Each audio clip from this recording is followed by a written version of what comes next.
This site, we came here in 2022, end of 2022. Once we already had started the pilotings and other concept aspects that we were trying to see what interventions can come and how now we integrate the agricultural interventions using now the e-tracks. So this is a place we found now as our own office that has now grown to other stations, as she had alluded before. Each specific area has its defined projects that actually happen, but most common across board is the entry point is usually the milk, because that is what was what we found that could actually easily use our EV. The EV trikes, those are the three-wheelers, are meant to assist mop up all the produce from the farm to the areas where we already found market for the farmers. This actually reduced the time that the farmers usually were actually having to spend to go hawking around the milk and all that. So in actual sense, a lot of impact has come due to our innovation, and also other players that are actually now coming in are looking at how can they reduce the cost of transport. These trikes are so rugged and agile. And just a brief history, I'll let Obed take you through now the other technical aspects, but just the take-homes is that this is our third version. We have this is the third version, this is the second version. We had the piloting versions, and all versions have come with an improvement.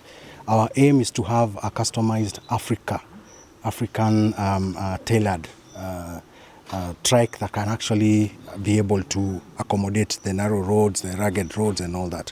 And we found it best to have it here. So we have tested these vehicles in terms of the incline. We already see how best they can perform. They have a capacity that is commercial in nature, because it can do 500 kgs. And one of the take-homes is that it is a very safe vehicle and also low on maintenance. Hardly do you have to keep maintaining it, and for us we have to recall it here so that at least we can grease it, check it. But in terms of commercialization aspects, this is the best trike to do. We have also gone into the innovation sectors. We have a lot of IoT that has been tested, those ones that will make at least in terms of navigation aspects, that we can stop, start. We can also visualize where these vehicles are and be able to have additional innovation in trying to accommodate the kind of interactions we're doing with the farmers in terms of what we are aggregating now. This one is also agile in terms of it can do the milk aggregation, it can do the other commodities that we've been doing, the bananas, the avocados and all that. We've also gone another step now to look at how can we customize further to accommodate other special produce that actually would require cooling. We have the coolers, we call them the chilling on wheels. These are vehicles that already have coolers in them, and produce that can be removed from where it's been aggregated to the market, and we still maintain the same temperature using the same batteries. So we have this part of the hardware that is now the vehicles themselves, and then we have another layer that is now the battery side. Also on the battery side, we are on the third phase, trying to see improvements. We've seen improvements in terms of the batteries that were there before. We have tested them in terms of the ingress aspect, the water and dust. We've seen how best we can move from just the plastic covers to now metallic covers. We have also looked at how can we improve that with the battery management systems, which one works well, so that now we are going into an integration whereby we have communicative aspects that are going to be used as smart ways of actually getting data out of these vehicles. We have also introducing smart chargers. We're also going into connectors that are smart, the Chogori connectors, to be able to gather data, more data about how these vehicles are behaving, what needs to be improved. Also driver behavior, we're also looking at that. Another milestone is that we have been able to train through collaboration. We have already put at least ladies into driving this. We had a program before called Solution Plus that was trying to see how we can have ladies actually utilize this, and this has at least brought the numbers to at least 30% of the people actually who have already engaged with this. So we have a pool of drivers that have gone through here. Apparently we do not have a certification of the EV part in terms of the NTSA. We had to collaborate with other institutions like AA and all that to be able to give them the accurate accreditation, that is the A3. And then after that, they usually come here for another 21 days training with this, because it is different from the ICEs, internal combustion engines. So for that, now we have gone another milestone. We have now, in collaboration with the Sierra National Polytechnic, we want to initiate the first EV mobility curriculum that we were there last month, I think at the beginning of this month, and that curriculum program now has already started. The steps are there. We are hopeful by January we will have the first curriculum that now will be able to have a training certification for such kind of an industry. We are also going ahead to establish a driving school. We are already on the process of application, so that we can be able to support more women coming in directly and doing the accreditation certifications for all this. So with that, we have many innovations. Like now behind you can see we have smart scales that we want to be using in terms of how we do our aggregation. That is part of the IoT developments that we want to do through our Songa app. We are able now to have all these things integrated and all that. So as I finish, we have also the solution on the solar installations, and we all want to go green in terms of utilizing every infrastructure that we have that will use the solar apparatus to be able to give us the energy that is there. So each hub has its own capacity depending on the number of activities that are there and other support services that are there. For this one, we have a 21 kilowatt. We have another one at Magena, 21. But we are looking at extending now according to the apparatus that will be involved in. For Magena, we have a chiller also there. So we have the chilling aspect, and we have the other accommodated aspects that we actually undertaking. So it's an ecosystem that has infrastructure, IoT, farmers. It's a whole ecosystem that is there, and at the end of it, we will now be going to a lease-to-own arrangement, whereby now we will have the drivers actually owning these trikes, and now after we develop the infrastructure, then we can be able to do that. Fleet management, we also have softwares that we are using for that. Also the IoT aspect will guide us on that. Ring fencing, and also grain to see how best we can be able to monitor and also manage our assets in the same. So I think in a nutshell, that's what I have. For the tour and more details, I will invite Obed, or probably just to tie up all what I've said, Sospita would give the operational aspect so that you know how integrated we are. Each department has its own core aspects.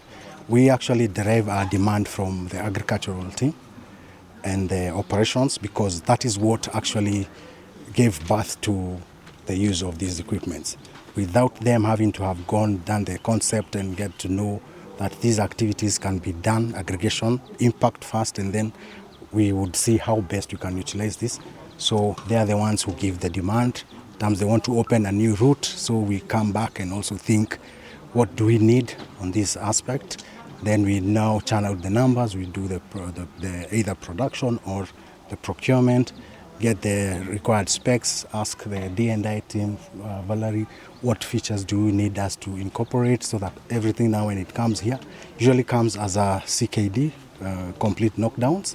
And then we have a team of technicians who have been trained on how to assemble, how to put everything up together, and also on the servicing aspects and everything. So this is the main workshop. We call it the workshop because it's where we do major repairs, but we are trying to decentralize to other hubs so that they can also stand on their own.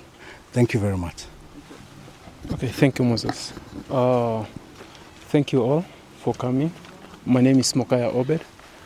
I would like to welcome you to Songa Mobility. I think we have interacted with some of you yesterday. I remember seeing this guy there. And there's one, but I'm not seeing him here. Maybe. Okay.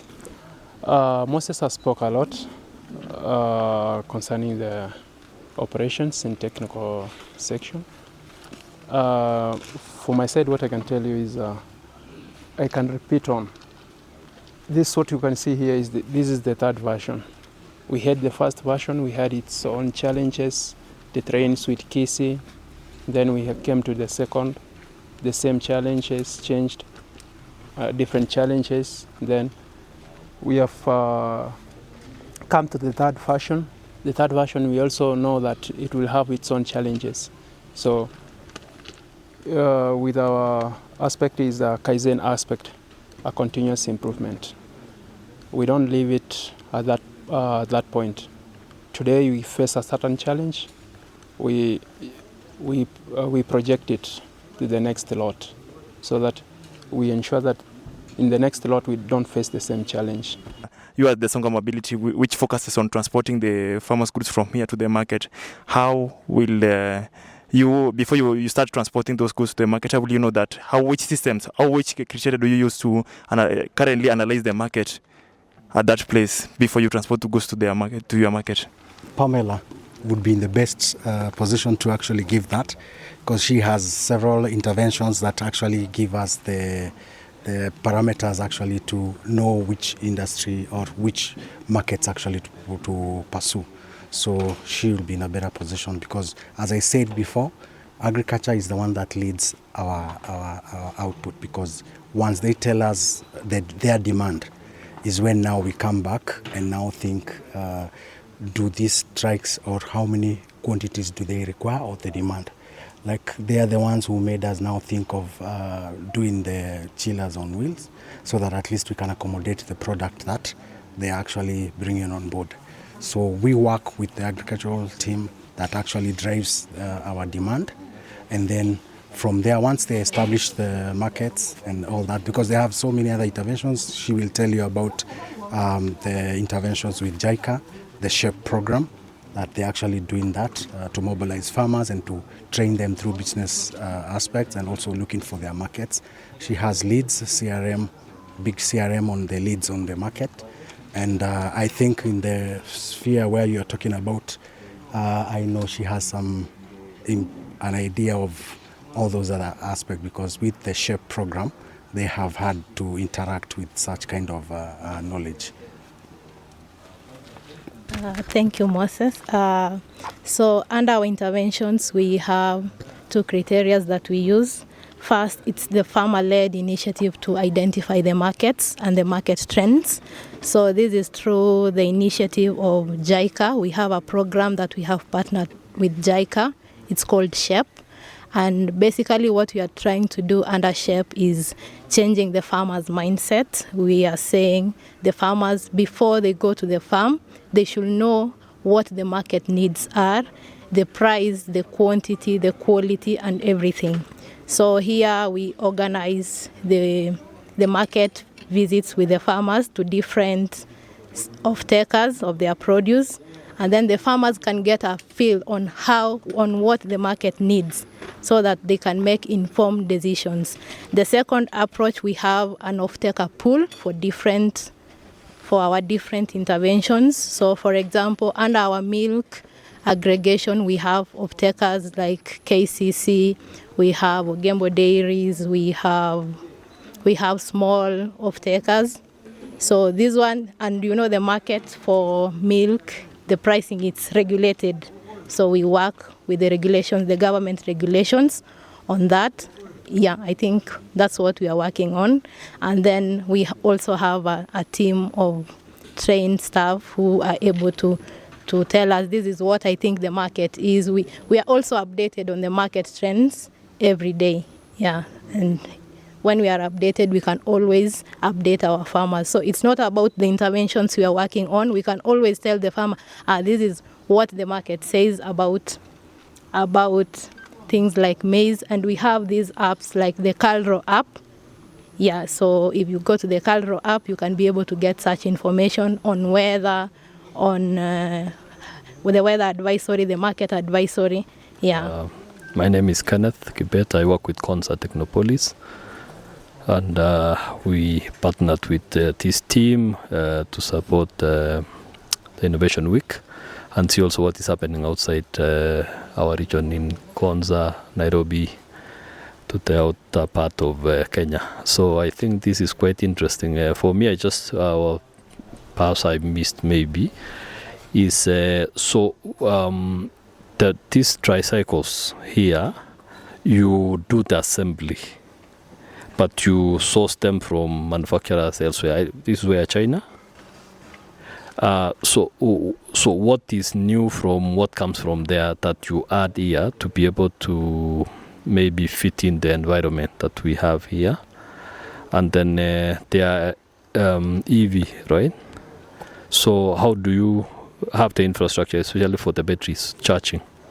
How do you go about that? How much time does the battery for this one take before it requires to be recharged?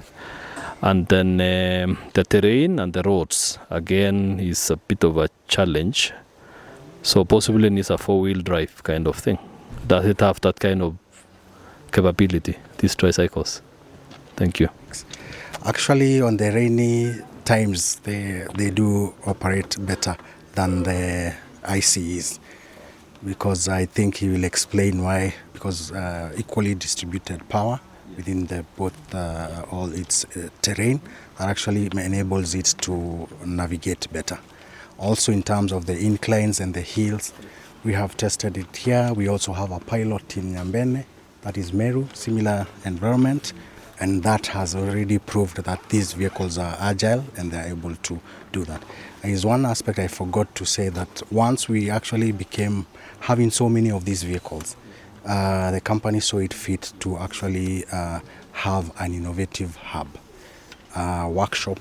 We have it in Nairobi. It's called the Songa Mobility Workshop, which now gives, with the user experience down here and those demands or those requests that we are looking at, having a universal trike that can be used anywhere, mostly with the terrain in mind, African terrain.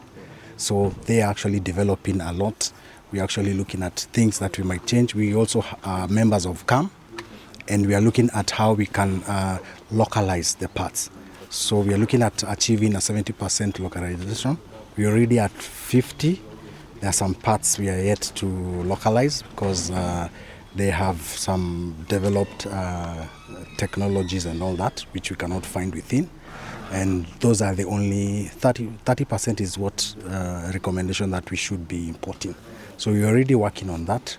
And some of the improvements that we have done for the vehicles that are coming out here, he will be able to explain, retrofitting some of this. Like you can see, this has an undercarriage bed where we put the batteries, and when loaded, it becomes a problem that you have to offload to change the battery and put back. So they came up with an innovative way of having the batteries under the seat, and that had to wait until we have been able to confirm that the safety of the batteries. We have had incidences before, and then we improved the batteries. He's going to show you how that improvements have come in, and now we are at least 90% safer to actually introduce that. Okay, thank you, Moses. The first question I'm going to answer is the charging question and the duration. So actually, this battery, as you see them, the tricycle works with 3 batteries. That is a different type of battery. We have the Aceleron, and we have another one that we call the Foshan. The Aceleron works 3 for it to go for a distance of 80 kilometers. And the same Foshan batteries goes at 2 batteries for it to work the same distance. So the capacity of these 2 batteries are different. That's why the first one we choose 3, the second one 2. So the charging hour, it takes only 2.5 hours to charge those batteries, the 3 of them connected in parallel, or the 2 of them connected in parallel. depending on the type of the charger and the amperage rated by the manufacturer. So that is the duration. So in terms of hours you can run, I can give you it's a distance, 80 kilometers. Yeah. So if you are running from Gusii to Ogembo, you can come once, go and come. Yeah, and then you charge. So that is how they work. And the other thing you asked about is assembly. The assembly, we have partnered with other companies like KVM. I told you of CAM, and we have also partnered with the last one is Mobius. So they're also, because we don't have the sampling license, they're also helping us in training our technicians and also showing them on the newer models on how we can assemble and whatever. But mostly we do the assembly there and then bring them as assembled with our technicians being the custodian. We must have our technicians there doing the same thing. I think the charging stations. We have different types of charging stations. The one that you can see here, it's very basic charging stations. The one this is because it's a Mathal placed on the headquarters. It looks huge, and with a workshop in between. And then we have another one which we have customized into a container, shipping container, the 40 by 20 feet. Yeah, the 20 feet container, which is customized for charging efficiency. So we normally use the solar in charging our batteries. That is exactly what we use in all our hubs. There are all 5 hubs that we're having. The hubs are the charging stations. So including this one is a charging station also as the headquarters. Yeah. We have a backup battery for storage, and which has 40 kilowatts that actually can manage the activities within the hub. And also most of this hub is grid tied, so that once this is low, we now switch to KPLC. But we are looking at a way that we can increase the PVs, so that once we have enough energy, we can actually utilize it on the backup aspect. One other aspect is that these batteries that we're using, they have at least a cycle, end of life cycle, whereby now once they have been utilized for these activities of the mobility side, they will also be repackaged, reboosted, and now used as storage. So at least that still would go into the storage of this. So yes, we do have a grid tie between that, but it also depends on the energy that we get for that day. We go through those kind of issues at times, mostly to the sites close to the Sotik side is very, we get very minimum energy. So we compensate that by the storage, battery storage, and also grid tie. So those are the items we're talking about. The Kilikab, it's called the Kilikab project, is what I was saying that he will have to take you through that. That is one sector that a lot of innovation has come into that. So now I'll leave him now to take over the next piece. Okay. Yeah. I have one. I think it's tied to what this lady was asking, because of the weather. For effectiveness of the tricycle, does it have an all-weather shade, for instance? Because it keeps raining, and I would imagine when I'm cycling, I wouldn't want to get rained on. That is 1. 2. What's the load capacity? I must have missed that. The load capacity. 500 kgs. Then I'll ask you. So what is your? At least you have what? How many stations? Some in Meru here and. No, those are pilots. Pilots, eh? We have one in Enosine, that is Kilgori. Okay. We have one in Meru, and we have another one also in Merigi. Yeah. Punet. Yeah. Kisumu, yes, we do have. Okay. You can say one. Okay. And also thinking of Kabianga. Ah. We have that. And the issue of the rain, we have canopies. Oh, you have canopies? Yes, Okay. I didn't see So, that. Okay. Not at the end. Oh, So for now, because we actually at times cumbersome, the drivers felt that it's also removable. It's removable. That's what I'm actually That's asking. why, Okay. right now, because there was no rain, they were using that. But when comes the rain season, we have the canopies.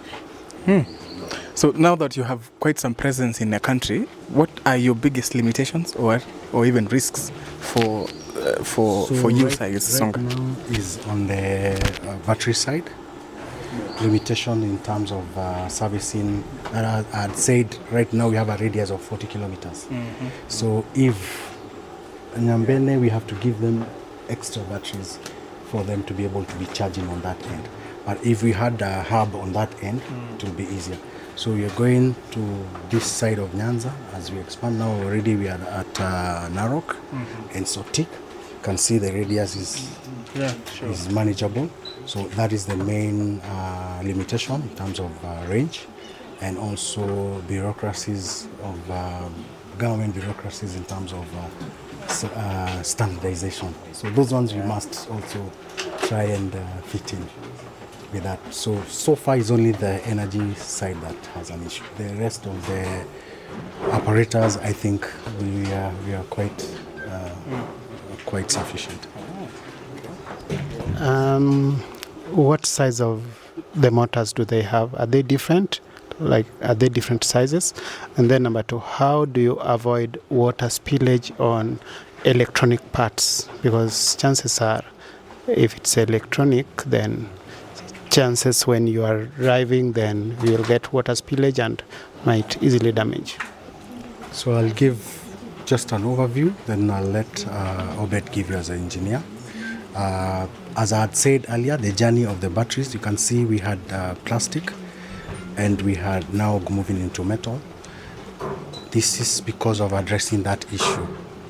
These ones at least are IP65, close to 65. The rest were just IP45, meaning the water ingress we have actually experienced that. So in terms of insulation, other parts that are with these strikes have actually been insulated to make sure that does not happen. But let me give that opportunity now to Oben, because they're the ones who Actually, the tree cycle is very basic in terms of maintenance and repair. So, and the different, I'll explain that. So, actually, it has only like, let me say 5 components. The 5 components come in waterproof, most of them, but since there is errors from the manufacturer, at some point we get the water ingress into those components. So for us as a team, we also need to come up with the ways in order that we should maintain those parts in that they do not encounter any water around the parts. For example, the third version that we have in there, it came with a shroud on top of the motor controller. Of course, the motor controller is a waterproof from the manufacturer, but we recommended a shroud in that we can cover that motor. In any case, there is a splashing of the motor controller. In any case, there is a splashing of water. It's not easily getting into the controller. The third thing is there are our own innovations here also. Like for example, each challenge that we face every day, like Moses saying of the batteries, coming from the plastic, which at some point due to handling breaks up, coming up to the motor, to the one that uses metal. So it's a progress. That is that was the exact which we had issues with it due to water ingress and they are breaking. So we came up with a metal case. Whatever that is inside the battery maintained, that is the core, maintained. But we improved up the casing. part of it. Yeah, and we also need the other thing is feedback to the manufacturer. Also very important, because if we don't give this feedback to him, he also gives out his insights. So you may end up closing up the business. So it's better also to give the feedback to the manufacturer. Motor sizes. So in EV industry, there are different motor sizes and types of the motor. So mostly here we use the PSMS motors, that is permanent synchronous motors, for the second version, the one that we are on using until today. And then we have the BLDC motor, that is the category, which is the second one, which is 3,000 watts. The PSMS was 2,200. We had earlier used the PSMS of 5,000, but it was not efficient as we wanted. So we reduced to 2,000 due to we needed torque for weight purposes. So we also improved it to BLDC, which is programmable. Its controller is programmable, so we moved to that. So that and it's a 3,000 watt motor size, so which can help us to change different parameters as we need. If we need torque, we go for torque. If we need speed, we go for speed. Yeah, that is exactly. Could we maybe see them physically? Okay, before we go, so I have a question. I'm Musioki. I come from the county government actually. So I have a question concerning the inclusivity policy. My friend here have asked about the youth. How can you involve the youth? For me, I won't ask that because I see some youth around. So there is this policy of the PWDs. So my question is, which action or which are your plans to them? Because if you see, in most cases in the society, we tend to forget them, and you can come across someone mwenye akona technology ama mwenye akona kitu anaweza fanya, unapata he or she ana job.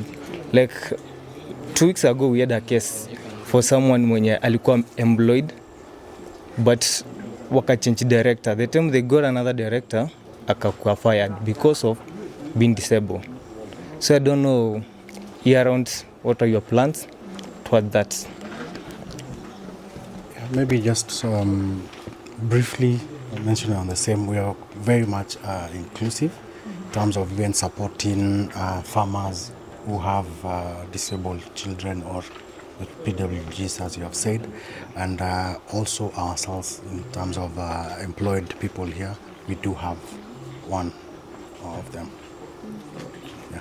Maybe quickly now. You are much on the tricycle. Can they be able to operate, or do you have a version that the people with disabilities can maybe navigate? Or? Oh, we haven't gotten to that aspect thought. But as I said, we have our innovative hub that is in Nairobi. Those are the recommendations that we can actually carry along and see.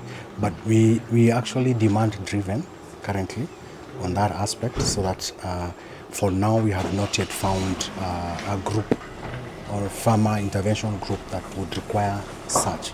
But these vehicles are, as I said, agile, and they can easily be modified to accommodate that. And very easy, because you have no clutches, you don't have to use your legs to do that. So it's all about the braking systems and all that. Very easy to be modified into accommodate such. We have George and we have Wycliffe. Laban is our battery agent. His work is charging and also helping us in diagnosing of the batteries, and also is trained on repairing. Wycliffe is a technician. It's both. He can do the battery maintenance and trade maintenance at the same time. So this is our charging booth. The charging booth mostly consists of chargers, shelves, and the storage where we can store our batteries, and also the batteries itself. So this is where we do our battery, we do the charging of the batteries from. Mostly those are used here in this hub. And then, so the process is very simple.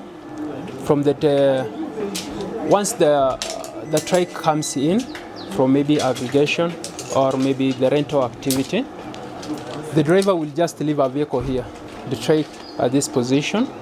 The battery agent will take the batteries to the first table.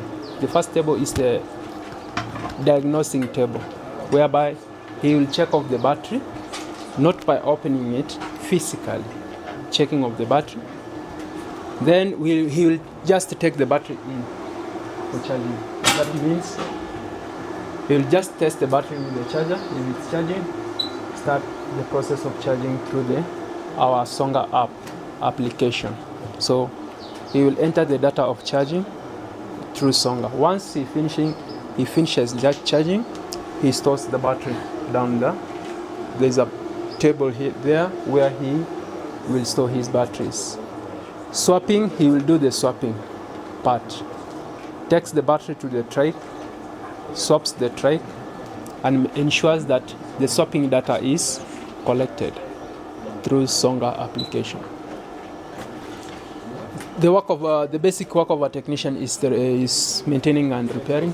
This is one of the things that they do repair. The weighing scales that are used in collecting farmers' produces. Is there a limit on the weight? Actually, the manufacturer's weight is 300. The load? For the trike. The trike is 500 kg. What about this? Okay, if you put more extra, weight, no. It will end up burning up the controller or the motor that we saw the other side. That is the kind of the motor that we use. I'll take a few minutes to take you through our platform. So all our operations are run within our Songa platform. And currently we have various models that support fleet management, battery management, energy management, and also farmer transactions. So this is an overview of the dashboard. And we have various hub stations. So currently there are a bit more than 5, because we have a pilot ongoing at Merigi with Pyrethrum. We have a hub in Nairobi, that's our main workshop. And we also have a hub in Naivasha. That was for another pilot. So within the hubs, we have various farms. That is where the farmers come to bring their produce. And then we have the trikes that are in all those hub stations.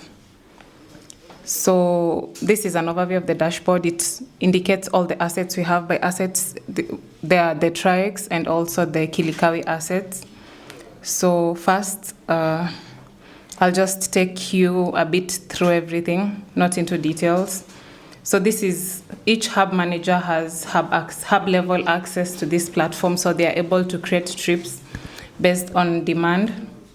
And this is where that is managed. They are able to do route optimization, and they are able to also look at if they have enough energy at the hub to power their trikes. By energy, they have enough batteries. Next, we have the sessions, which are the Kilikawi sessions that are handled based on the demands or the requests made by the farmer. So this is where all that is handled. And I'll go a bit fast because we don't have much time. And this is where we have our rental activities ongoing. Currently, we are working to build it to also have a rental app. So that's also still a work in progress. Next, I'll move straight on to energy management. So as you mentioned, in Gusii, we don't have much sun, so we need to ensure we are able to do a bit of energy management to ensure that the hub managers have enough time to plan. So this is also a work in progress by the team in Nairobi. We have not yet finalized on all the connections, but the UI bit is done, the software side is done.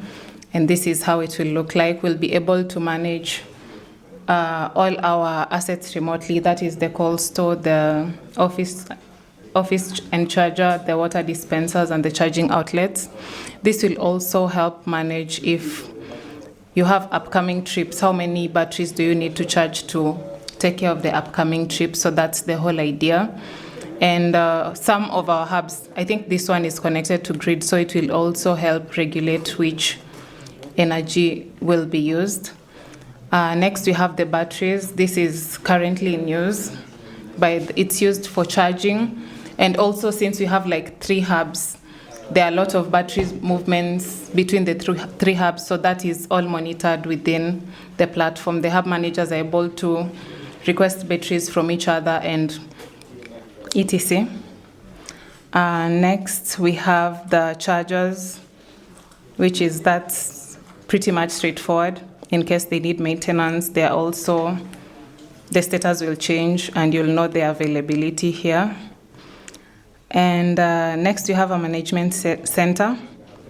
And since most of our farmers, the age bracket, we realized that they won't be pretty much using the apps, so we have not fastened the process of building them an app. So currently they use USSDs, and if they have requests they can make using this session. There are various types of requests they can make. If it's transport session or they want to purchase something, we have a USSD code they can use. And next we have the drivers and the partners. The drivers, they are able to input their details. We are able to add and see, and also they are supposed, let me see, their KYC details are included here. We are able to onboard them and suspend them in case they no longer work with us. Next, we have the partners, who are mostly the farmers and the off-takers. And this is where all the database where all this is stored. And next, we have a finance module, which includes a revenue manager and a rates manager to manage the transactions for the farmers and the drivers. All this is linked to our ERP system so that we are able to monitor the financial transactions and how they go through. I feel like I'm going fast, but you'll bear with me.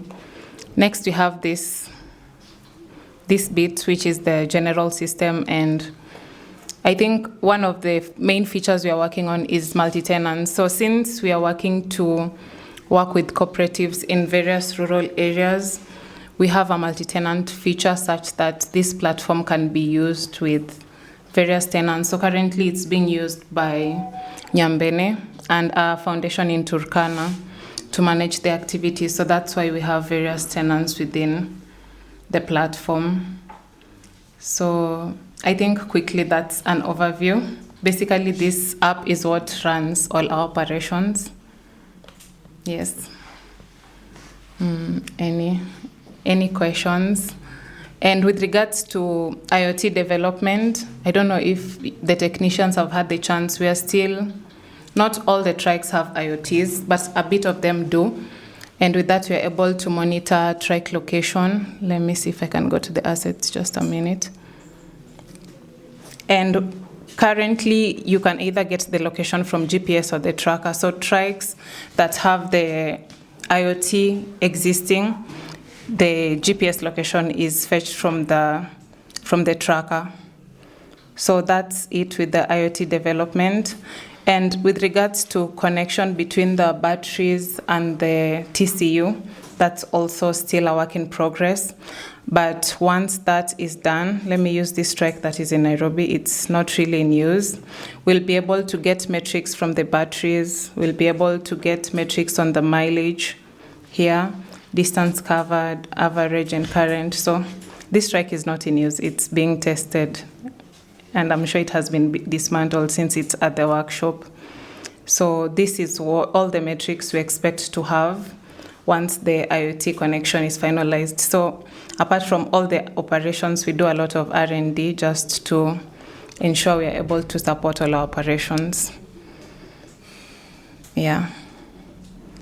I think that's it in a nutshell.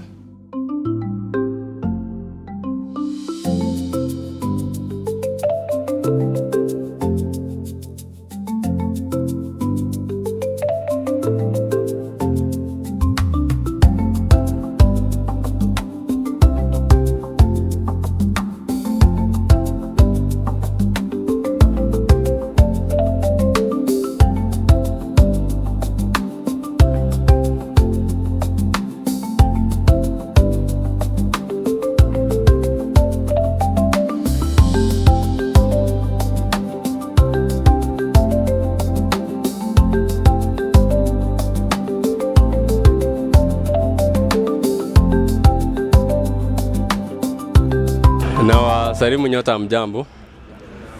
Kwa majina naitwa Boniface Moses kutoka Getare Green Eden. Hapa ndo sasa tunaanzia kazi yetu ya ndizi. After tumeenda tumetafuta ndizi ama tumeletea hiyo migomba ya ndizi. Hapa ndo extraction inafanywa. Tuko na watu hapa wanafanya kazi ya kutengeneza hizo mabaskets milioni ile side nyingine. Huko sasa ndo tunatengenezea, tunapeleka huko. Zinakuwa ready for market. Sasa wale ndo wanatumarketia hizo product zote. So hapa ndo tunaanzia kazi yetu na inafiu naenda kuonyesha venye tunafanya extraction yetu, venye tunapata hizo fiber, foliar fertilizer hizo zote tutaona. Hii ni extraction site. At first wakati tulianzanga hii jani yetu ya ku-extract fiber, tulianza na manual. Ndo tulikuwa tumeanza ku-extract na manual, hapa ndo tulianzia. After some time cooperative chip in ikatununulia machine. But machine yenyewe ilichomeka. Ndo engine ilienda kutengenezwa, bado tumerudi kwa manual. So allow me nivai, then we see the way manual inafanya kazi.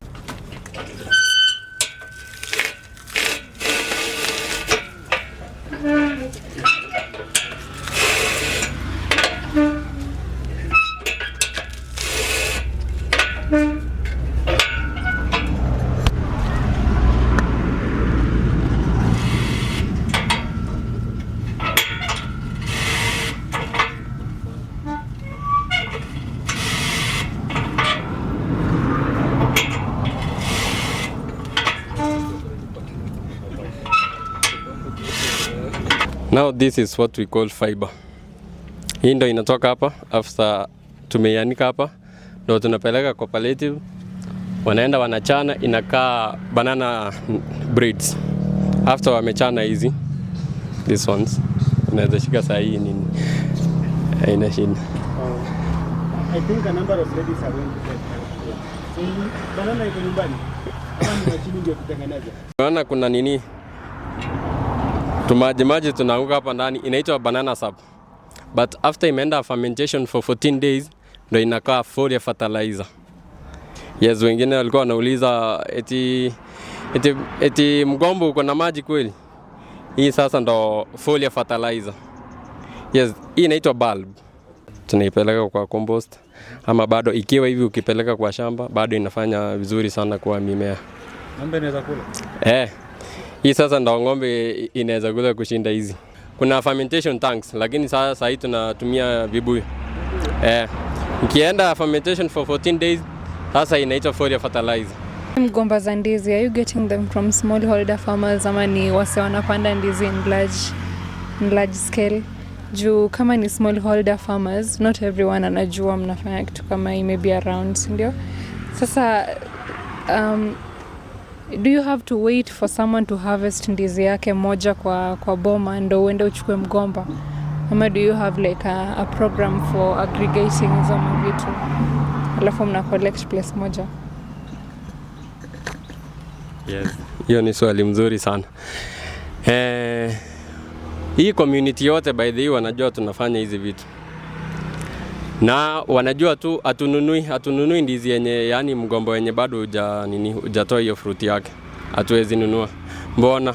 After some time tukipata watu wameanza kuleta yote ndizi ndo mmea wetu wa Gusii. Itakuwa tumeharibu ndizi. So mimi ndo nikujia hadi kwa shamba yako ni confirm. Kama unaniuzia zenye hazijatengeneza hiyo fruit, ni confirm maybe hapa kuna kitu unataka kuweka ama zimekuja juu. Ndo nikwambie hizi uko supposed kukata. Because we privilege like Citizen ilikuwa hapa Gusii FM. So watu wengi sana wanajua. Naweza pigiwa simu sasa niambiwe kuna ugembo nini ndizi imepatikana, lazima niulize ni ngapi ziko hapo. Akiniambia 5, namwambia kwa community hebu pita kwanza uone kama kuna wenye wako nazo, then ndo sasa niende. Yes. Mgomba ni pesa ngapi? Mgomba ni 50-30. 50 bob. Hiyo 50 bob hiyo nini ground 9 na the sweet one ni 30 bob. Swali ya kwanza ni umesema kutokana na fiber kama unataka itoe mingi, it depends with the type of hiyo mgomba, si ndio? Sasa ni type gani mzuri? Alafu ya pili, mnanunua hii migomba kutoka tuseme interior parts like for example Ogembo, Magena. And if you buy kama transport kama itakuwa ni pesa mingi, na migomba umechukua ambayo ni mingi pia, lakini transport cost imekuwa juu. How does that affect you? Before nifike kwa site kuja kuchukua mgombo, lazima tuelezane kama mgombo mmoja hapa kwetu nanunua na 30 bob. Lakini kama nakuja Ogembo lazima unitole 5 bob to 10 bob depending na ni migombo ngapi uko nayo. Siwezi enda saa hii hadi Ogembo kuchukua migombo tuseme 10. 10 ni kidogo. 30. Then we expect nikufanyie tena kila mgombo 30 bob ama 50 bob.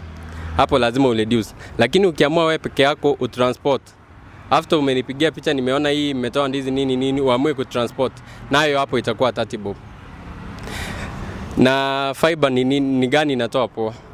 It depends unataka nini. Fiber yako unataka kufanyia nini? The ground 9 haiwezi tengeneza baskets ama ground 9 haiwezi tengeneza baskets. Ndio hii sasa ndio ya kutengeneza braids.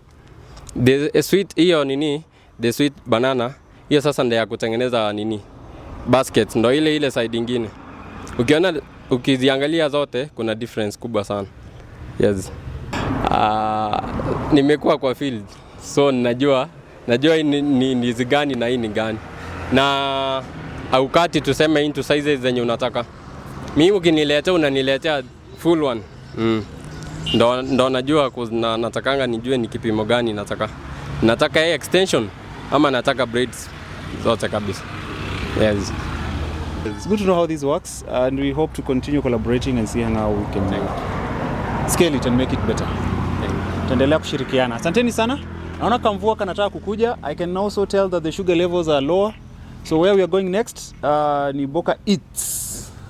Coincidentally, so we eat. We are going to eat. Boka Eats. Hapo ndo tunaenda. Tukifika kwa ground, we'll eat there. There is no need to tupitie supermarket, tuache pesa supana, tunaenda kwa mseno manufacturer tunaweza kula.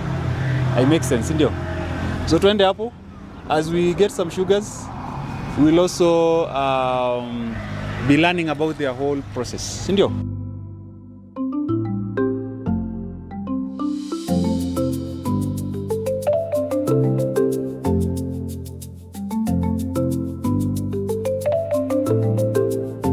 Okay, thank you very much. Where you have come, this is our area for farmers. You are in a Gusii village. This was sponsored by Danita through MESP. Here is a reflection of a Gusii home. You have a banana which is up there, you have a cow, you have a chicken, and it's all together. And then the waste which comes from the factory, it goes down there. We mill it. We have some milling facility down there. You will go there. When you mill the banana waste, then it will be fed to black soldier fly. So the black soldier fly will eat that, and they will have some larvae, and the larvae will be fed into the chickens, so the everything comes out. Now, the leftover from the feeding of the larvae will be frass. Frass is another form of fertilizer. I don't know why they don't call it fertilizer, but it's, what is remaining of the leftover is frass. Is a very, very good fertilizer. So then that finishes this place. So we can quickly go down there and then go in to see that. You guys, who's willing to tell us what we do? You can speak in Gusii or in Kiswahili ama Kisungu. That's Enos. Enos, inua mkono. That's Enos. Adson. Yes, both of them speak French, so we won't be interested in the French. We have bananas which go bad. When bananas go bad because we dry them, ikiharibika, then we mill it into flour. Then this flour, this was meant for human consumption, but for some reason the water went inside, it overstayed. It has a reason why it can't be used by human beings. So we will mill it. And then, I don't see any, wapi maganda? Mwemaliza? Wapi? Iko pale ndani? Hebu fungua ndio waangalie. Sasa hiyo maganda inasiawa. Yes, when we mill it, it's that they are finished. When we mill it, we mix it with whatever could not work. And once it is done and it's ready for feeding animals, insects, we take it there. But meanwhile, we store it in these drums. When you store it there, then you can feed as you wish. Now, what happens is that the banana peels, it's got a lot of water. is about 80-90% water. So it cannot be used direct to feed the black soldier fly. So we have to have something dry. So and that's why we are using the waste of banana flour, which you could not use. So most of the time you come here, it's a lot of liquid, but today they knew we were coming, they removed it, just to pretend we are clean. Okay, everybody come in, please.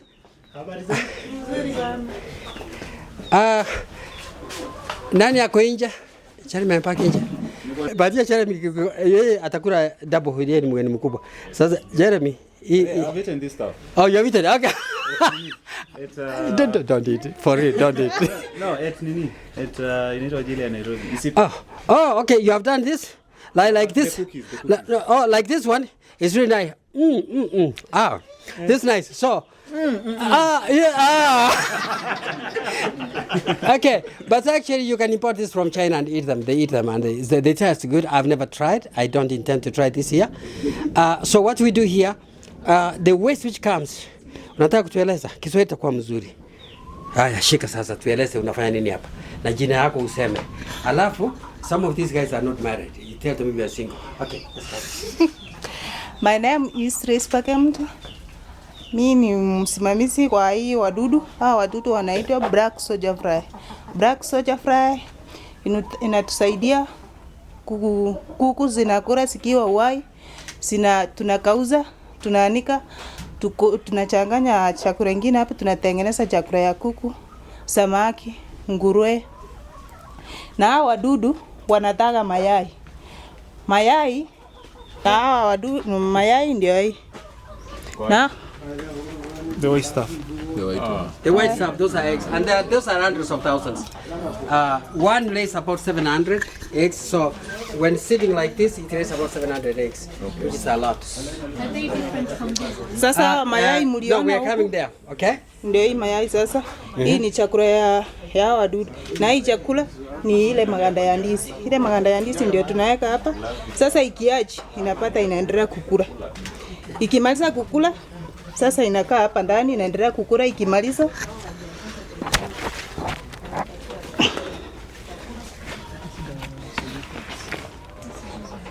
si mnaona wako wadogo ndani. Sasa hapa wameachi. Sasa tukitoka hapa tunawaleta tu hapa. You divide them into separate containers for feeding. Sasa ndio wanaendelea kukula. Sasa wakikula wenu wa mashuhuri kama Jeremy anapewa anakula kidogo, kile nabaki wenyeji wanakula. Sasa wakikula wakimaliza wanakauza hivi. Sasa hii sio uchafu. Hii ni mbolea. Sasa hii mbolea tunauza. Ile maganda ya ndizi sasa imekaa mbolea. Hiyo mbolea tunauza. Okay.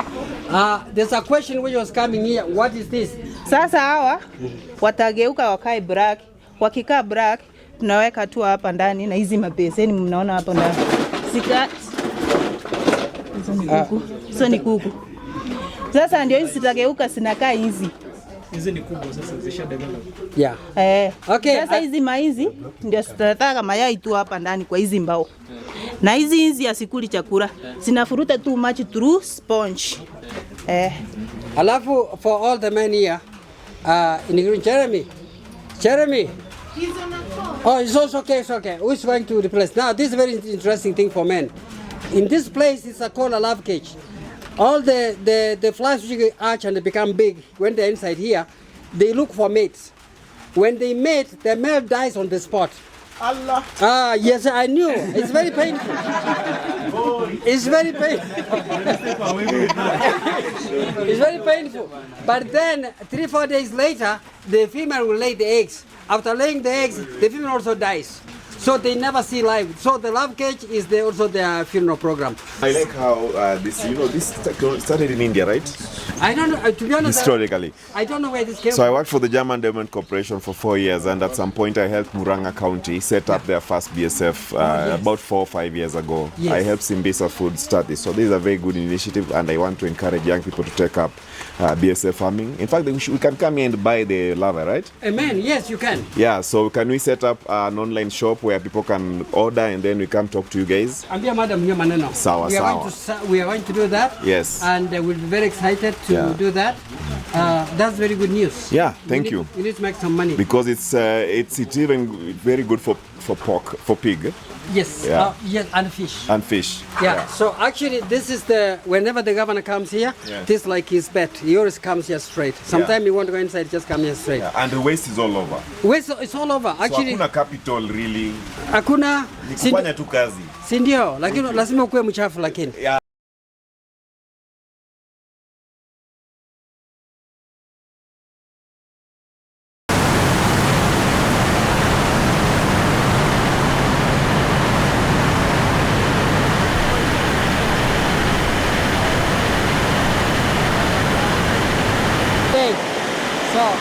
But we have another 6.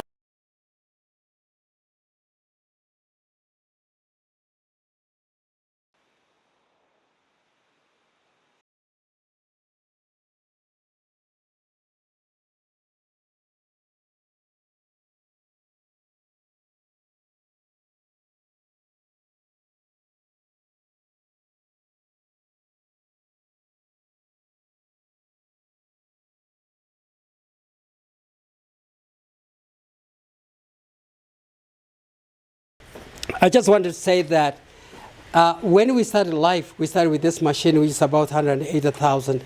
This is all we had, and that machine is connected with this. So it was just one, it's a mixer. After that, it grew, and today is the mother of everything we have seen this side. So here, in this mixer, we will mix everything. Because animal feed is just a mixing like ugali, you mix maji na unga, alafu hakuna moto kwa hii. Then after you mix everything, there's a smaller machine down there. Steve runs all the machines in the company and trains whoever comes in. He's a very handy man and actually is the primary electrician for the company before we get the certified people. So down there he will make the pellets. Steve, do you have any pellets that we can see? The pellets are all gone. So all you see behind here is different ingredients which we mix here. And those of you who went to the black soldier fly, the rafi you saw, the small dudus which Jeremy refused to eat, we process them and dry them, and then we mill them with the other things, and we mix them here. That's rich in proteins, so now we don't have to worry about getting fish, or we don't have to import protein supplements from another country, because initially we were importing from Uganda. But now, giving you something. Yeah, this is the dry one. When the black soldier fly you saw, this is how it looks like. So after this, Jeremy is free to take them and have supper. Without. Now you can eat. Thank you very much. Okay. So this is basically where we are, and I want to thank you for one reason. Please, in the future, when we have young people, they don't have to start big. We have to encourage them to start small. And before we reached here, we started even smaller. We were making briquettes by hand. And after we're doing for hand, we went to a competition in Nairobi with the Standard Chartered, and we were given 1 million. So 1 million gave about this. After that, then we kept on growing. So in other words, don't worry where you start. The first step is most important. So perhaps you could tell us what are the commonly associated challenges of going 100% off-grid? Thank you for asking. The real challenge is like today, it's a bad weather. If you have a bad weather for all week, then you don't have power at all. And then the little light, it can work during the day, but at night, then you are in total darkness. So that's really the downside. But also the good side, also let's say the good side. When the sun is good, you are 100% no electric bills. And as you know, in this country, 40% of the manufacturing cost goes to energy. So that is really the downside, that we don't have power when the weather is bad. Other than that, it works perfect for us. Okay, and being a production expert now, I'm sure having run this operation for several months now, you now have a good idea of what the trade-offs are. What are some of the trade-offs you think you can communicate to the world out there of going 100% solar, and maybe do you think it's worth it? Yes, last question is worth it. The reason is this. If we miss working for a day, it is cheaper for us than get the grid, because like when we began, we were testing the machines, and then it was 68,000 for a week just for testing the machines before production. So when we looked at that, it was difficult for us to accept. So we decided to go 100% on solar. After making the investment on solar, we don't have any extra expenses. So for that reason, I would rather miss 2 days of work and work next week than spend 68,000 a week for testing machines. So we don't know what the expense was going to be if we were going to work 100%. I mean, we were going to use the grid. So because of that, I think anytime if I were to do it again, I would still go 100% solar. And perhaps one final question. Yesterday, the Gusii County government, the deputy governor announced that schools are moving to solar powered energy. And visiting most of the schools, they want to turn even their kitchens into 100% solar. So the question here that lingers in my head is the procurement aspect. You know, where do you source the solar from, and how can you help this ecosystem transform to renewable energy? Thank you. As you know, today in the world, China is a giant for producing solar panels. Germany is the expert in producing inverters. So what you might have to do is you have to get the balance, get the panels from China, but get the inverters from Germany. It's expensive, but then it's extremely reliable. And looking at the schools, that is very ambitious and very good. But knowing the budget involved, for example, for us, it was a 25 million investment. And 5 million? 25. 25 million for the entire setup? For the setup, complete setup. How many years guarantee? For the panels, it's 30 years, and that's the reason why we took at least for 30 years. And then for the batteries, it's 5 years. For the inverter, it's between 7 to 10 years. So it gives you enough time to work with that. But when you look at everything put together, the convenience, you can plan. So it's easier. We can, if the alternative then is go for diesel, which is very expensive, and then you are not green anymore. But there are other ways. For example, where we are considering to use wind, because much as it might look like in a hill place, it's a place very windy. Like in the mornings, the wind here is very powerful. So if we go to wind plus solar, then I sincerely believe we can complement each other. Then that actually raises the final question then in that case is expertise. This is infrastructure that's well put out together. Is it a local man from Gusii who did this? Osoro is a young man from the village. He is an electrician. But he decided to do this. He had seen it work sometime, and I designed the system. You designed it yourself? I designed myself, okay. But then the implementation, the building up, I used Osoro. He's a local engineer, and he's an electrician, but he did not have certification at the time when he was doing this. So after we designed and built it, we had to call IPRA. Those energy something. They're the people responsible for authorizing. You cannot run a solar system in this country without their approval. So, or they are certified people. So they came and they said it was good. Yeah. So it was good. So I think one of the things I would encourage people, there's no magic in most of the things. We can do it ourselves. The problem is we think we cannot do it. And if you think you can do it, then actually you can do it. If you think you can do it, then you can actually do it. So follow us at Phi Labs Innovation Hub. On LinkedIn. Umenitisha. Sawa, tutakata.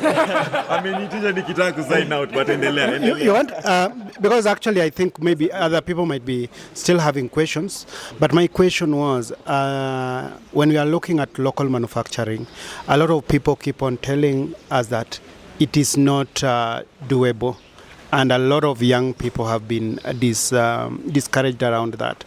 What are some of the major challenges with manufacturing locally, and what are some of the ways in which it can be made possible? Thank you very much. I think one of the biggest challenges we have is the mindset. I mentioned yesterday, when I came, I said I wanted to be a manufacturer. My parents looked at me and thought I was crazy. They wanted me to work. Then actually I went to printing and I did very well before I moved back to the United States. And when I became an American, as I said, then I decided to come back home to teach manufacturing. And nobody wanted me to do that because the mindset was that you can't do manufacture. But the Gusii University actually allowed me to partner with them and teach manufacturing, and that's how the young lady who runs this facility, who literally owns the facility, agreed to be a manufacturer, and actually she became a manufacturer and she's doing this. There's another opportunity for young people if the mindset would be like, yes, we can do it. The challenge we have is that our parents tell us we can't do it, our schools tell us we can't do it, they tell us it's too expensive. I agree it's too expensive, but sasa unawachia nani afanye? Who is going to do it if not you? I have spent some time in China, I've spent some time in Japan and South Korea. Let me tell you, and of course I live in America, I have seen young people in Gusii, you have a better chance of being the best manufacturers than any part of the country. The reason is this: you have a lot of food, you have rain, you can work 24 hours. Wakisi muko na stamina sana. That one I've been told, and I know. Now, because of that, I think young people in Gusii give an opportunity you can do, because I've seen, like in the United States, some of the young Gusiis are doing very well. By the way, FDA, that's American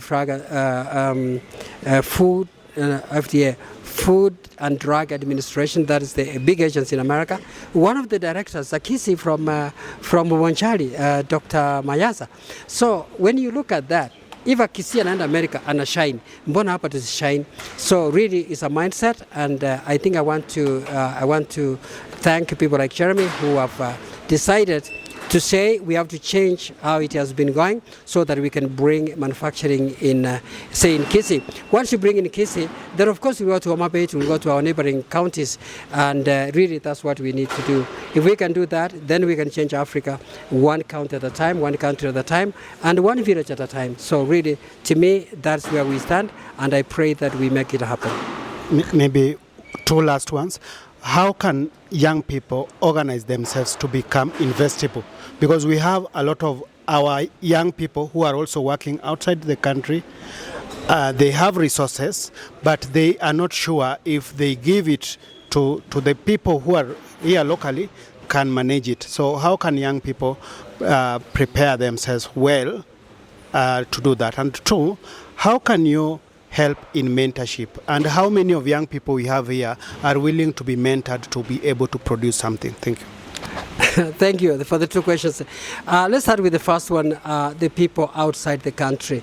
Unfortunately, you know, Africans, it's not our nature to be in manufacturing. Whoever is manufacturing, for example, in Gusii, this is the only facility which is really manufacturing, and you see they are struggling.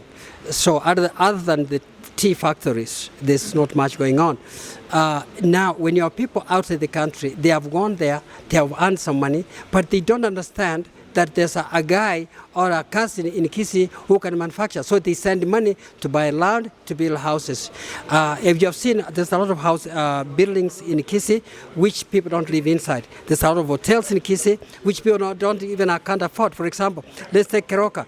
Keroka, they have a wonderful hotel, Keroka Hilltop Hotel, a wonderful facility. If that facility was in Nairobi, the cheapest room would be about 7,000-8,000. But now it's in Keroka, it will go for 3,000, and you'll have to wait for visitors from outside to come and sleep there because the natives or the local people cannot use it. So for that reason, we need to encourage the people from outside to trust their people and connect with the people like us, like me, who has come from the diaspora, understand the struggles they have and understand how it works, so that we can be able to help our people to learn how to do investment. For example, now, let me give you a good example. In this facility, we have an American investor who has put over 100 million in this facility. Sasa, kuna Wakisii wengi, ukimwambia weke milioni moja, ataogopa. But an American is putting 100 million. What's the difference? Their mindset, they can invest. Mkisii anaogopa sababu alipatia ndugu yake milioni moja mnunulie shamba, jamaa kakura. Akaenda starehe, akanunua gari. Sasa akiona akanunua Probox, ikaanza matatu. Sasa akamgausha. But I thought, yeah, that's very true. You know, sometimes his family, there's a brother after spending about 10 million coming back home, and he was shown buildings of a neighbor.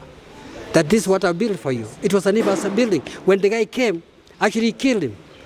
Said, you can't do this to me, kill him. So really, what are we doing? There's no trust in ourselves. So what I'm thinking and what I believe, because I'm with those guys in the diaspora. I've worked with them. I've been with them. I am part of them.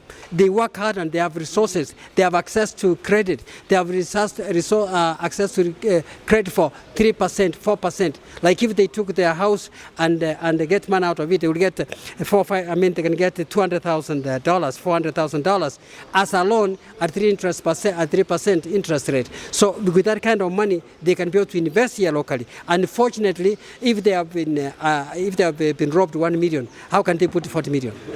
So that is one of the challenges we have. And what was the second question?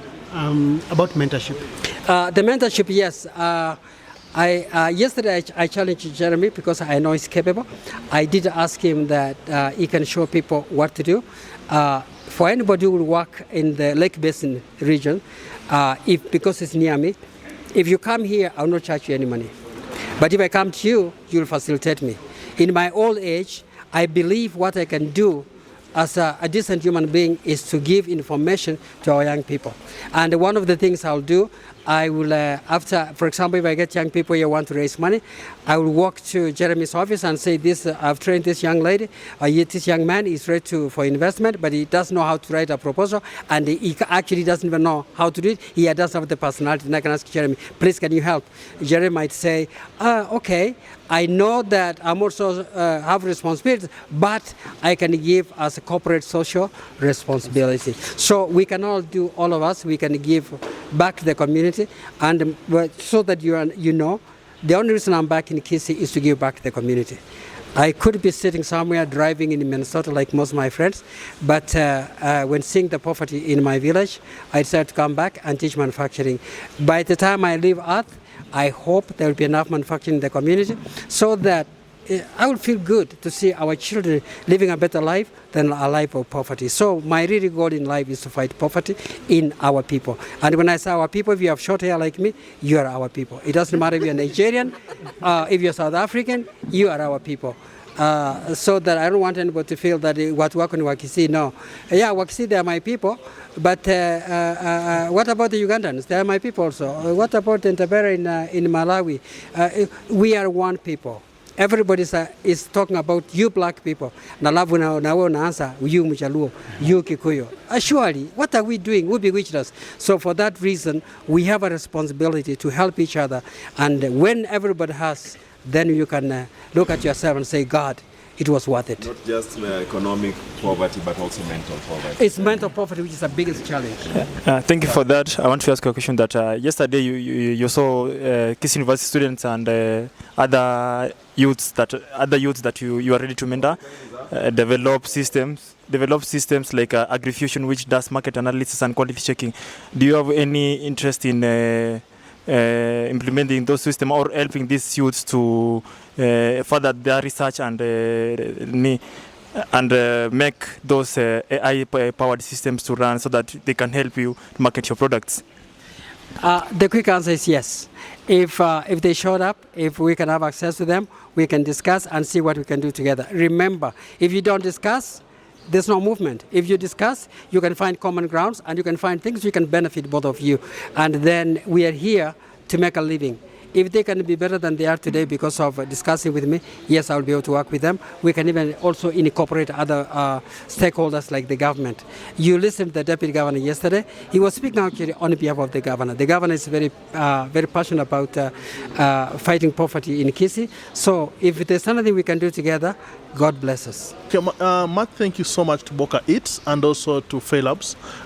Looking at the innovations that we are having in the regional levels, even at the as a national agency, we're seeing that there's actually opportunity for the young persons, and we are glad about the young people who also are able to come for mentorship, because I think that's the foundation of someone to go into innovation. So on our side with Jeremy, so glad to have invited us for the Gusii Innovation Week, and we make a commitment that every year for the Gusii Innovation Week, we shall strive to support it and to see how this move forward. Thank you. So thank you everyone for your patience, for being with us. I hope you enjoyed your banana cookies, banana crisps, banana juice and banana wine over the short break that we had. And thank you for hosting us, Boka Eats. Thank you for hosting us and opening your doors for your business, for us, creating time to show us around. We appreciate the technologies being used here, the renewables, the processes going on with waste management and every other thing.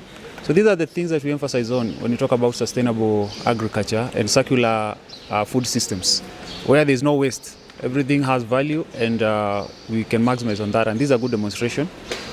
So happens to be within the Gusii region. Most people didn't imagine that there is such a big practice happening here that is run again by young ladies here, and it's good to see that there is proper business going on in this area. So this marks our second last visit in this ecosystem tour for the Gusii Innovation Week. And we hope that after this, most of us who now know what they do, or some of us who are here, you have found areas of collaborations, you have known the products, probably we'll find ways of starting to consume the products. We have to support local businesses and see how we collaborate going forward. From Phi Labs, we definitely are here to support these kind of ventures. Boka Eats participated in one of our food agri accelerator program sometime back, kitambo. Now they have grown beyond the small programs sometimes that we run, but we are happy to collaborate with them further on the bigger projects going forward, and all of us are invited to support in that process. So thank you very much. God bless. We wish you all the best in the business. Asante sana. Thank you.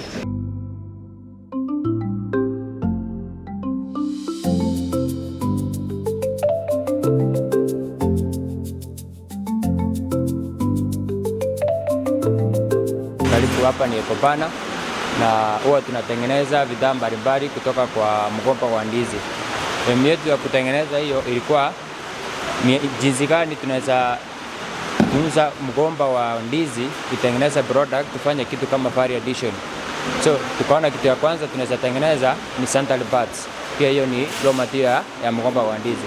Kitu ya pili ni hizo table mats, hiyo fiondo na donuts na vitu mingi. So hizi imekuja tukitengeneza, tungesema tulete kama ni mashini ya kutoa hapo nje itengeneze mgomba wa ndizi hadi raw material itengeneze product mzima. Hapa katikati utapata kuna watu hawajapata kazi. For example, ukiangalia tukianza production ya nje, hapo penye tunapata mgomba ndizi kutoka kwa mkulima, after umenunua unaileta hapo ndani inapimwa, then hapo ndo tunafanya extraction ya fibers. So hizo fibers kutoka hapo umepata, mwenye ameleta amepata kitu kidogo na mwenye anatengeneza hapo pia amepata. Pia hao wengine wanaenda kufanya weaving, pia wao wamepata juu yetu iko handmade ya mkono. Sasa kutoka hapo hiyo mgomba ikikuja tunaitengeneza mara mbili. Ya kwanza inatengeneza fiber, then hiyo fiber yenyewe tunachukua inatengeneza hizo table mats. Ingine kuna ile kitu ya katikati. Mgomba na kwanga pati mbili. After umesapati into two, kuna ile ya katikati. Tunafanya blending.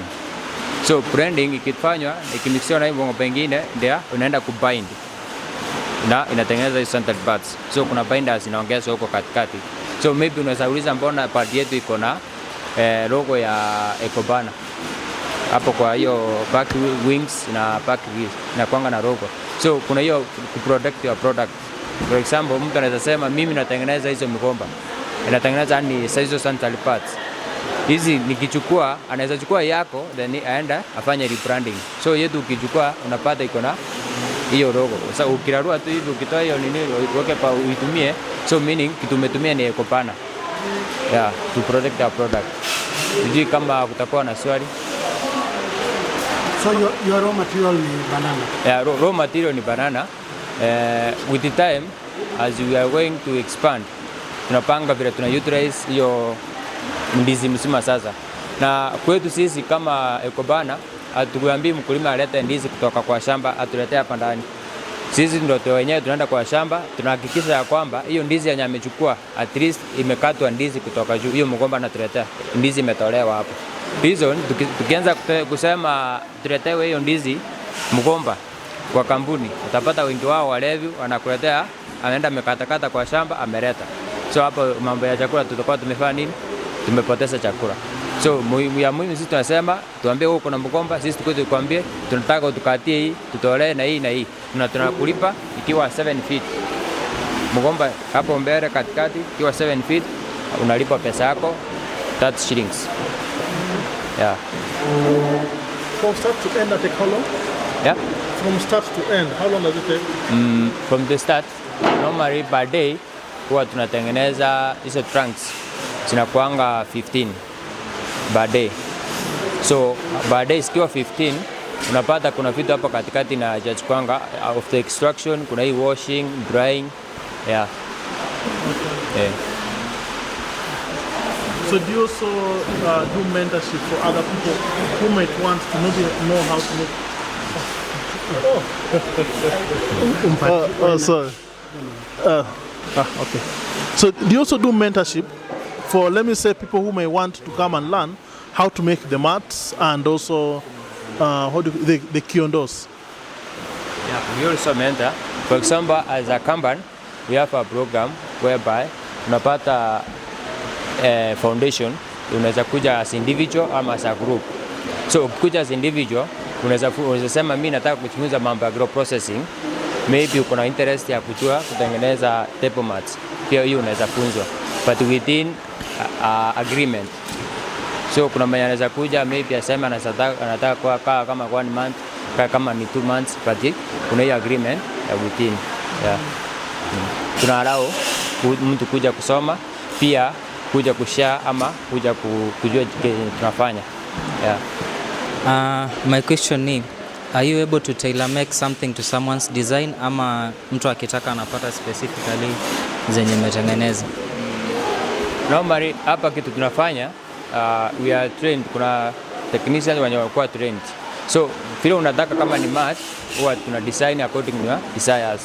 For example, unaweza kuwa unataka uandikiwe jina yako, kama hizo ziko hapo juu, unaweza design then unaandikiwa jina yako ama ile design ulikuwa mwenyewe unataka. Yes. I have a different question. Yeah. I remember late August we had an event and you were involved. We shared little. We talked about child labor.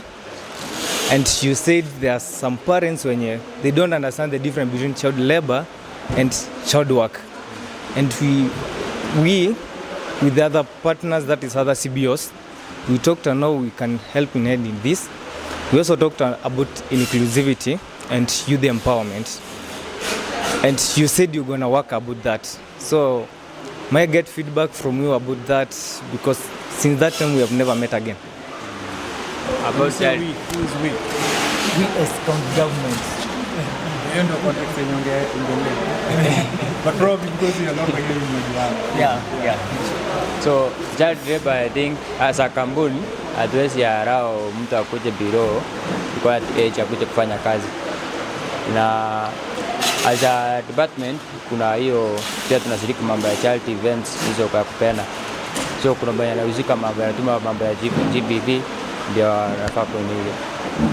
Thank you. Yesterday at Gusii Innovation Week, we launched systems such as the agrifusion system, which helps the farmers and even guys like you market their products using AI-powered market analysis and even quality checking. These are quality checking systems and market analysis system to get to the trend, the supply, demand, or the demand, any location that you want. I think if you saw that system, are you guys, what market strategy are you using currently, and will you like to adopt such kind of systems? Kwa sasa tunasema kwa hiyo ya jana tutaanza kutumia, but for now as tutafanya kazi na 9 sub counties aggregation centers pen tunachukuanga migomba. So hiyo ndio njia tunafaa kwenda, tukichukua mgomba tunafaa kitu wanafaa tueleze kitu wanaenda kufanya. For now tunaenda tu manual. Tuko na west, but sisi tukiangalia tu hatuchaona west hapa chini. So kuna hii maji inatokanga hapa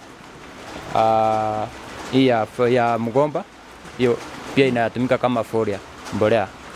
Then kuna hiyo uchafu yenye inatoka yenye tumeka hizi mboga zetu. Pia kuna yenye tunaweza fanya tutengeneza hata kama pellet form mbolea ile inakuanga pellet forms. So tukipata mwenye anaweza partner then tupate hiyo, tufanye hiyo mashini ikuje, tutakuwa na organic mbolea mzuri sana. Yeah, but yani tumetest imekuwa hiyo ya maji folia imetumika pia imefanya kazi vizuri. Hapo kwa mbolea. Hiyo mbolea ni mzuri na nini? Na kuna mali nilisikia ati ni mzuri for coffee. So technically inasaidia na nini? For now yani tumewekea mbolea. Kuna farm tulifanya hapo before toka hapo ATC. Tuliwekea managu ikafanya vizuri, haina aging effect ya kuchoma. Pia tumewekea sukuma yetu hapo kiangalia ndio imetumika. So hata kwa kahawa I think hatujapata mtu wa kahawa anachukua, but most wenye anachukua ni wa mboga peke yake wenye wanafanya organic farming. So ina prevent hiyo baridi. Baridi pia na unini matawi. Yeah, inakuanga green. So kwanza our machine is a 3-phase. Inaweza kuwa na kelele, but si kelele kubwa sana. Ndio maana tunasema yetu ikichapa kazi inafanya migomba 15 per day. Na ile ni migomba kubwa sana. Na kutoka hapo mgomba moja tunaweza pata uzi around 1 kg ama 0.5 kienda sana ile mgomba ya chini. Yeah. Tayari this one ishatengenezwa, right? Hii sasa imefanywa tuseme kuna process imefanywa pre-processing active moja, pre-processing. Then ya pili naenda ni kutolewa hizo uzi. Hizo ziko hapo, hizo fiber sasa. Then kutoka hapo itakuwa na side mbili sasa. Moja itakuwa na hiyo waste yenye imebaki, then nyingine itakuwa na hiyo maji. Then ikitoka hapa, then ndio tunaingia tunakausha kwa solar dryer. Tutaingia hapo tuangalie vile iko. So the moment anaeka kitu tunapata hapo ni fiber. Sasa hatuwezi ita ni mgomba. Akiweka vile anatoa tunapata tu uzi. Then hizo uzi tukitoa hapo kitu tunaweza fanya ni mara mbili. Tunaweza fanya dyeing, then pia ingine tunaweza separate, tufanye chopping, to blend ndio ikue another product.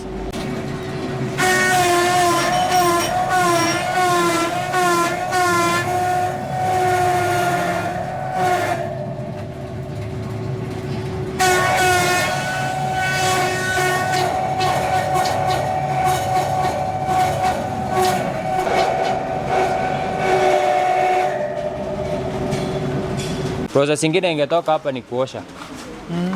Inaoshwa then hii yenye unaona inaonekana hivi inatoka. Sasa inapaki uzi peke yake. So tunasema mgomba bado iko na kazi inafaa kufanywa yenye tutafanya. Ikiwa hapa sasa hapo ndio inaenda after blending. Pia kuna hiyo section nyingine, kuna room nyingine hatuwezi ingia ya production. So ikitoka hapa kuna ikinamixiwa na hizi za ndani hizi. Inakuwa blend. Ikiwa brand inakuwa choki. Ikiwa brand inakuwa kama uji, so inaenda inakaushwa. After kukaushwa sasa inakuwa kama form of paper. So hiyo sasa ndio inakuwa kama sap. So inakuwa na bindings zingine. So ndo mnaweka other stuff. But zinakuwa ziko biodegradable sote. Yeah. Hapo siri tunaitumia kwa kukausha hizo fibers zimetoka kwa machine direct. So normal tukiziacha zikiwa na hiyo maji tunaweza fanya coloring. So hiyo inakuanga oxidation, yani hiyo oxidation hiyo zitaanza kuchange color. Ndio maana tunaweka hapa zinakauka. Sasa ukichukua yenye imekauka kama hii ndio mtu anaweza fanyia processing. So kuna difference hapo, mtu anaweza confuse aseme tumechukua nini ndio tunatengeneza uzi. Hii ni mgomba yenyewe. Mnatumia organic dye? Normally tunatumia organic, but ina depend na product naenda kutengeneza. Okay. Yeah. So for instance, unataka change this into for instance burgundy. Si ndio? Tutatumia nini? Normally hapa for now tunatumia kama organic, tunakuanga na turmeric. Yeah. So hiyo ni organic, but sasa uwezi weka organic kwa product yenye inaenda kutumika, for example place yenye kopisi sana, maybe mtu atakuwa nauza na nifanya nini itakuwa na fade, so lazima utumie ingine, but kuna ni process ya kuitumia. Normally yote inatumika handmade. So kama hii tumeweka ya kuweka ya chupa, so tu assume hii ni wine iko hapa. So kuna wale wasungu maybe luxury unapata anakunywa kidogo na Kama hawa wazungu lakini sasa hawa wazungu watabeba hii na waache hii kumwagika. Nimewaona. Unaona So normally hii ni domat inaenda na 3500 only. Wamesema so. Ni 3500. So ukienda kama hii denim inakuwa na 80,000 but tunakuongea maybe unaweza uliza mbona tunaenda hiyo price inakaa juu. So normally kitu kama hii table hii domat inachukuanga 3 to 4 days. Hiyo ni mtu mmoja kutengeneza ndio amalize. So kuna hizi decoration nini. Na ukiangalia hii kuna yenye tumetumia huko unaweza osha. Si kitu yenye unaweza weka mahali maybe katike nini hapo. Weaving unafanya nini? Kuna machine? Weaving tunafanya tu handmade kama hizi. Interlocking. Kuna swali? You mix it with any other materials ama ni bado ni ndizi? Hii ni ndizi but hizi kuna decoration. Kuna mtu alikuwa amependa order akasema mkieka then mtumie hii material hapo katikati. Okay. Hii rafu ndio ndizi. Hii ni ndizi. Hii yote ni ndizi. Hii ni kara tu imeweka. As a Kopana tuko na program ya kuweka kwenye store ma ATMs kwa shule. Hizo ni ya kuweka hii ni unapata maybe a student ama people ana hiyo uwezo wa kununua pad ikiwa mzima kama hii. So inachukua at least ukiwa na hii kwa shule unapata anatumia 10 bob anapata piece moja. Anapata hii piece moja. So hii ukiweka una insert 10 bob. Una insert 10 bob then inatoa piece moja. Hii kama kuna mtu akona 10 bob hapa. Ziko pieces ngapi? Zinakwanga 8 pieces. Hii ni ya kuza straight tu hapa. So it means the whole pack is 80 bob. Nani akona 10 bob tujaribu na Mungu atakubariki. Inarudi. Mungu atakubariki. So iko hivi. Ikitoka lazima ubebe sawa? Hapa iko. Unaona iko hivyo zinapangwa. Then ikiwa hivyo then huyu mwanafunzi atakuwa anaweka ana insert iko kolomia ya ngapi? Kolomia ya 2. Anafinya na anaweka imetapika. Ni ile iko slanting hivi kitu. Inafaa hiyo pesa. Imeenda. Ni classic. Unaona? So unatoa anatumia hii sasa. Hii ndio piece moja. So hii ndio anatumia kama atumie kwa hiyo siku. So nadhani kama itakuwa anaweka 10 bob narudisha. So inamaanisha kitu in the last one day. 4 hours to 6 hours. So maybe 20 bob atakuwa amemaliza hiyo siku. If I place 1 shilling, will it sense that hii ni shilingi na hii ni bob? Ina detect only 10 bob. So ukiweka kama ni 20 bob, haiwezi kukubali. Hii itatapika. Hii ni ndogo. 1 bob ndio imetoka. Inatapika kuja. And which button should you press? So ina depend unataka kutoa column gani. Okay. Tuko na column 1 2 3. So kama unataka ukiangalia hapo unaona ziko una press 1. Ukipress 1. So you press first then you push your coin. No. But these agencies will try to kama hiyo. To cheat the system. Tunaona vile inatoka. Yes though. Hivyo imeenda. Inameza tu sasa. Nikiongeza 5 inaweza toka. Yes though. Can it also be improved so that you can use phone, let's say M-Pesa or a card, because there are schools which allow kids to have just money in their cards. Ama note. Ama kuna nimeona that you can create an account. Maybe mzazi anaekea mtoto wake si kitu iko shule, so maybe tunapo shule anakuja na time ana pesa, you don't have that money, unakuja na hiyo chip na au na just account weka pin. Sasa hiyo think itakuwa ni innovation. Najua hizi vitu zinakuja pole pole. The guys who are here are innovators. So you guys you can take advantage to innovate around it and come and you can be Our machine is automated. We na produce 230 pieces per minute. So ni ile machine ukipewa order, machine inaweza fanya haraka tu kupeana. Pia ukiangalia hapo chini tuko na new brands yenye watu tunaona packaging imechange hapo, ndiko nzuri. Huwa tunafanya partnering. Maybe kuna organization inaweka iende kufanya charity or events. So sisi kama Ecobana our name yes ya pia huko packaging na nini tunafanya designing, then hapo kwa processing and packaging huwa inapata ni jina yetu. Yeah, this is how tunaweza partner then tufanye biashara pamoja. Yeah. Kuna mwenye akona swali? Then hasa hiyo yenye mgomba ya ndizi yenye imetoka hapo nje huwa inaanza na iko ya 3 kutoka hapa ndani.